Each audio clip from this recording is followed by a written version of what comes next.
Walamma tamma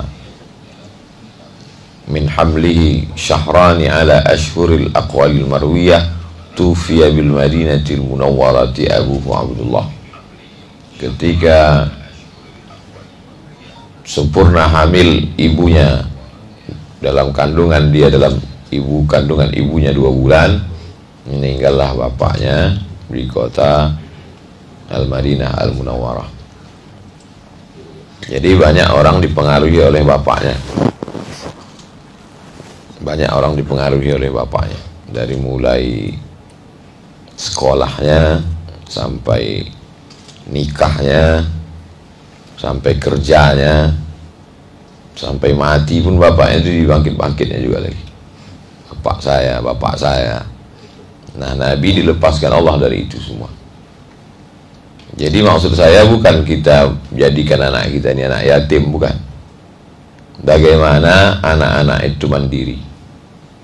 Jadi sesungguhnya kalau ada kita melepas anak kita ke Mesir, itu sesungguhnya sama aja Quran yang dibaca di Al-Azhar Kairo dengan yang di Ketapang itu sama. Hadis Sahih Bukhari yang dibaca di Pontianak dengan yang di Bukhara itu sama Sahih Bukharinya, tak ada beda. Jadi kenapalah orang mengirim anaknya ke Yaman? Supaya anak itu hidup mandiri. Kemandirian itu ada pada Nabi SAW. Lalu kemudian ketika dia sedang dalam peluk kasih seorang ibu, dibawalah oleh ibunya itu berziarah ke makam ayahnya.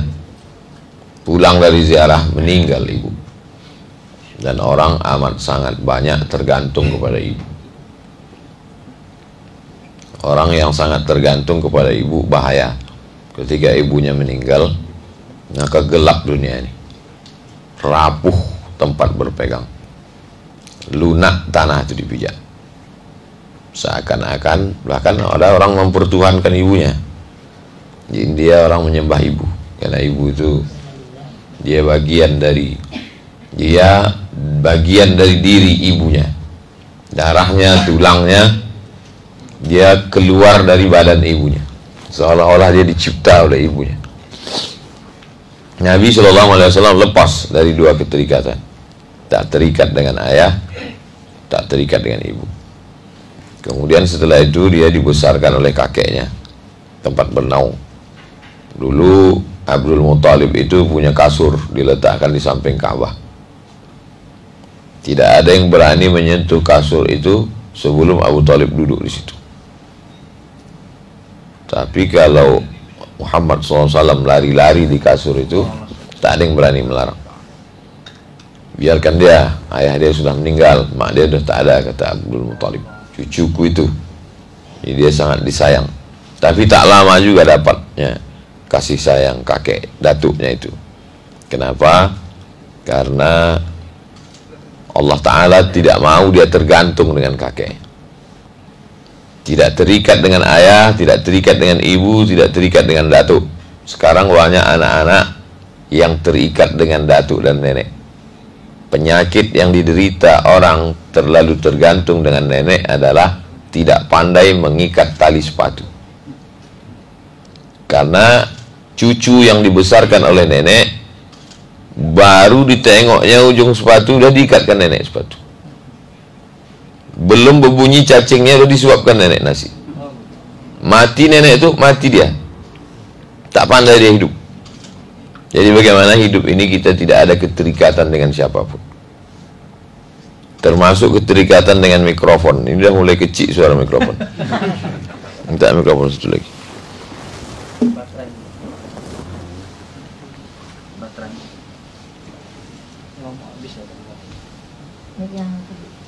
Tapi live terus aja, Ustaz.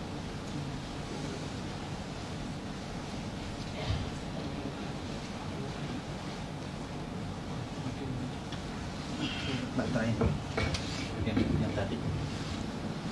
Jadi sholat tadi. Sholat. Mik imam.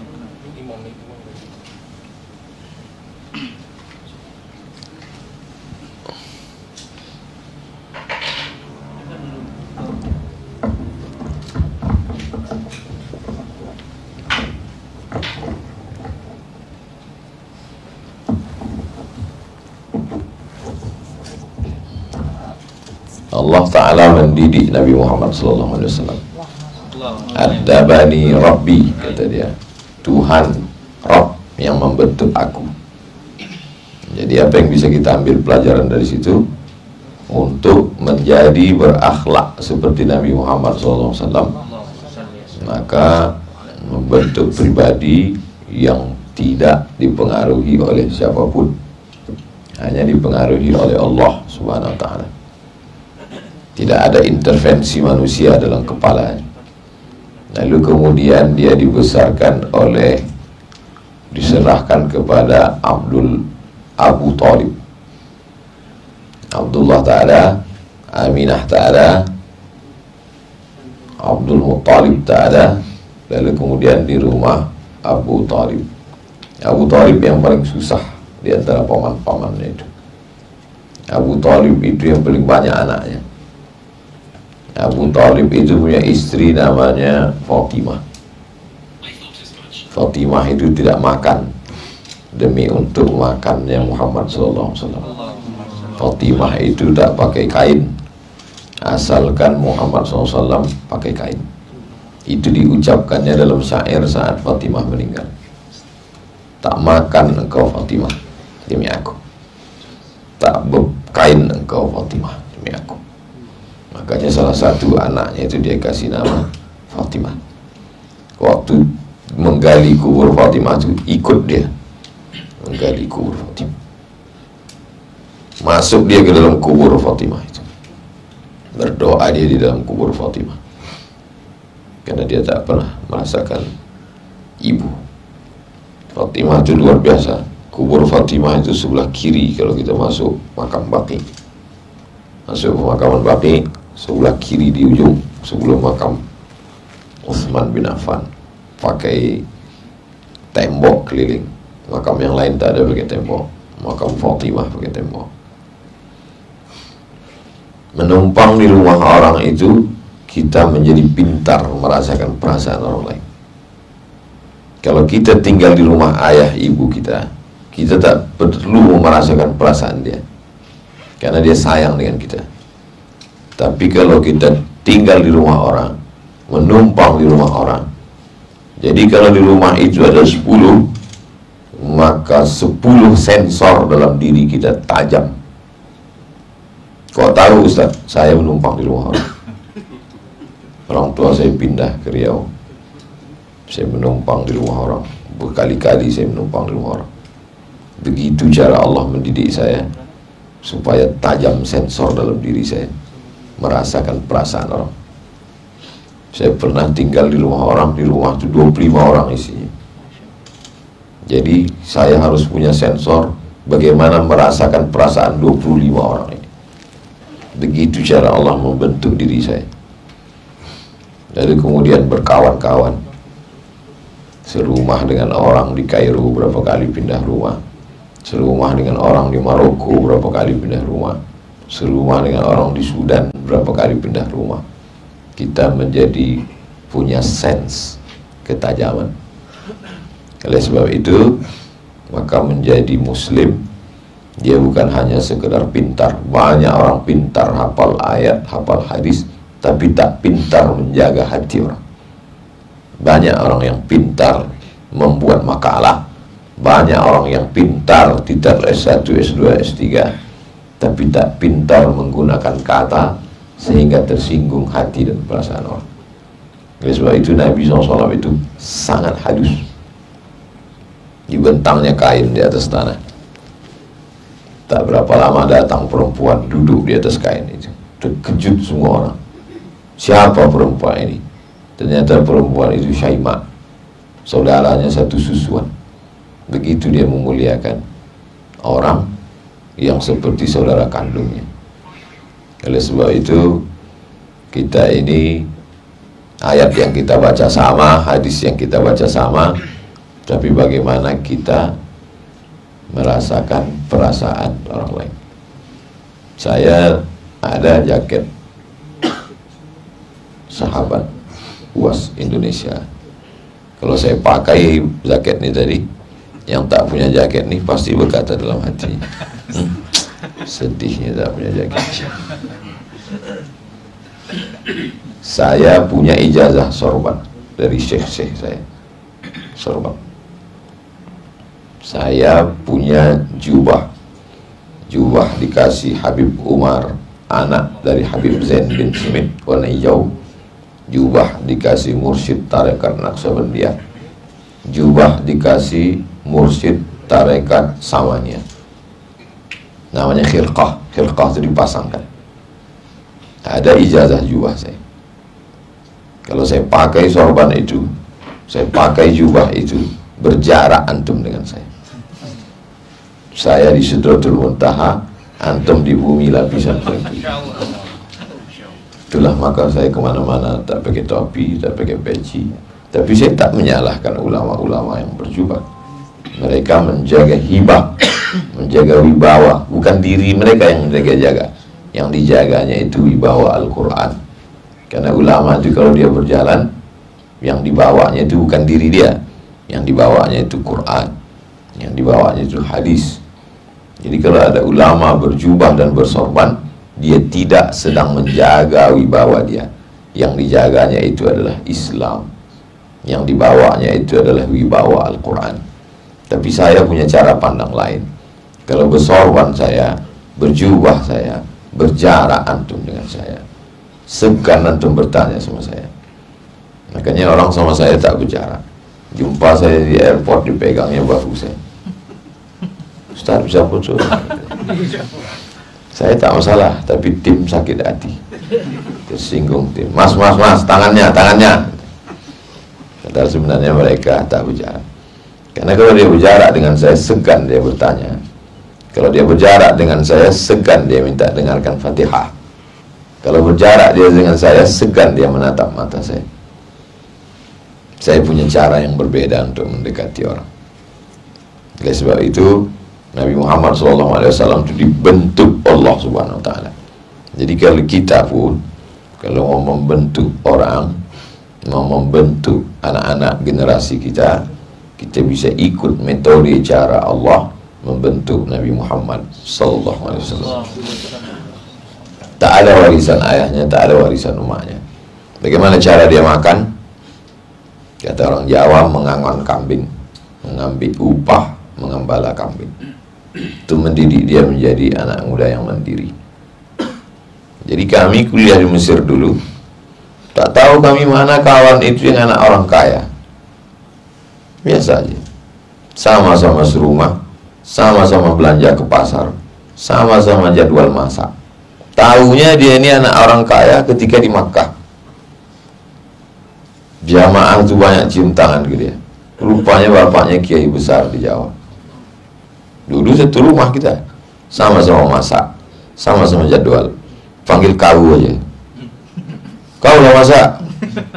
Rupanya di Jawa dia Gus, anggota IGGI, Ikatan Gus-Gus Indonesia. Cium tangan semua jemaah haji sama dia. Baru tahu kita rupanya dia anak orang besar. Apa maknanya?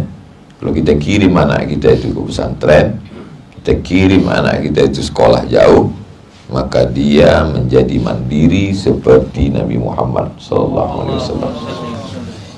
Sama-sama berangkat dari Kairo, sama-sama 7 jam naik bis, bisnya sama-sama naik kapal laut 2 hari 2 malam. Tak ada beda. Siapapun itu, sama-sama susah, sama-sama nanti di Makkah mencari kerja juga, sama-sama membawa papirus kertas dari Kairo nanti dijual di Makkah, sama-sama mendorong orang tawaf dan sa'i, mandiri. Oleh sebab itu maka anak-anak kita ini kita didik mandiri. Ini belum lagi cerita masalah jadi nabi, jadi belum. Kita didik dia bagaimana dia mandiri di hadapan manusia, di hadapan Allah, supaya dia tidak menjadi peminta-minta. Kita sekuliahkan dia, kita kasih dia mobil, kita kasih dia handphone mahal. Apa keterampilan dia? Buat proposal. Dari mulai kuliah buat proposal sampai mati buat proposal. Kami tadi di tukang buat proposal. Seumur-umur udah 43 tahun umur saya tak pernah buat proposal. Sampai sekarang tak pernah buat proposal. andailah saya dulu dididik buat proposal, udah berapa orang kaya di Indonesia yang saya jumpai buat proposal. Setiap jumpa saya, apa yang diingatnya? Proposal. Aku Ustaz asal nampak aku muka kau proposal lagi kan. Tertulis di kening gitu proposal. Tak pernah. Jadi kalau ayat mengatakan laqad kana lakum fi rasulillahi uswatun hasanah, dalam diri Muhammad SAW itu suri tauladan dari nol, dari kecil mandiri, from zero to hero. Nabi Musa alaihi salam hebat, ya. Kenapa tak hebat? Tinggalnya di istana Fir'aun. Fir'aun itu yang angkat dia. Anak angkat Fir'aun itu dibesarkan di rumah Fir'aun. Yang membesarkan dia siapa? Ketua PKK dan wanita, bini Fir'aun. Itu Musa. Musa itu hebat. Semua orang kenal sama dia. Sulaiman. Siapa yang tak kenal Sulaiman? Ayah dia King David, Daud alaihissalam, raja di raja. Yusuf alaihissalam. Siapa tak kenal Yusuf? Yusuf tinggal di mana? Di rumah Raja Mesir. Mati Raja Mesir tuh, nikah dia dengan bini Raja Mesir, impoten Raja Mesir tuh. Bininya muda cantik, jatuh cinta sama Yusuf alaihissalam. Dirobeknya baju Yusuf dari belakang. Akhirnya malu sendiri dia. Yusuf masuk penjara, keluar dari penjara, mati raja tuh, nikah dia dengan itu. Di istana dia tinggal. Muhammad SAW enggak, berbekas bahunya di belakang. Mau diberikan mereka kasur, kata dia tidak. Tak layak itu untukku, kata dia. Dia dihormati, dimuliakan bukan karena jubahnya sutra. Dia dihormati bukan karena kursinya emas. Meleleh mata air jamaah haji, meleleh air mata jamaah umroh, melihat miniatur replika tempat tidur Nabi Muhammad SAW di museum di samping Masjid Nabawi. Kenapa Prof menangis? Begitu rupanya tempat tidur Nabi itu, Ustaz, penuh dengan kesederhanaan, tapi dunia ini dalam genggaman dia. Kenapa ibu menangis, bu? Menengok tempat tidur Nabi ini, habis rial belanja udah kosong. Kata jamaah yang tak terlalu peduli dia dengan tempat tidur Nabi itu. Objek yang dilihat bisa sama, tapi lain perenungan orang melihat Nabi Muhammad SAW. Akhirnya menikah dengan perempuan yang kaya raya, Khadijah. Bukan dia mau, Khadijah itu yang tertarik. Tertarik karena dagangannya banyak laku. Apa maknanya? Mandiri. Nabi itu bisnismen, ada usaha. Kasbur rajul biadihi, berusaha dengan tangan sendiri. Orang kalau tidak punya usaha, dia akan makan dari agamanya. Oleh sebab itu ulama-ulama itu punya usaha. Imam Al-Qushairi, Imam Abul Hasan Asy-Syazili, mursyid tarekat Syaziliyah, ada usaha dagang. Imam Junaid punya toko. Imam Junaid itu punya toko. Pagi pergi dia ke toko, dibukanya toko. Kalau ada pembeli, dia layani. Kalau tak ada pembeli, dia salat sunat. Salat sunat, udah 400 rakaat, tutup, pulang rumah. Supaya nanti di akhirat ditanya Allah, apa usahamu? Nih, mesti punya usaha. Masalah rezeki tidak datang dari usaha itu hanya untuk supaya bisa menjawab di akhirat, apa usahamu? Bukalah usaha. Saya tidak cerita karena Imam Junaid toko, lalu semua punya toko. Nah, kalau semua punya toko, siapa yang mengurus tanah? Siapa yang mengurus karet? Siapa yang mengurus keramba ikan? Siapa yang mengurus batu akik? Ini masing-masing kita punya usaha.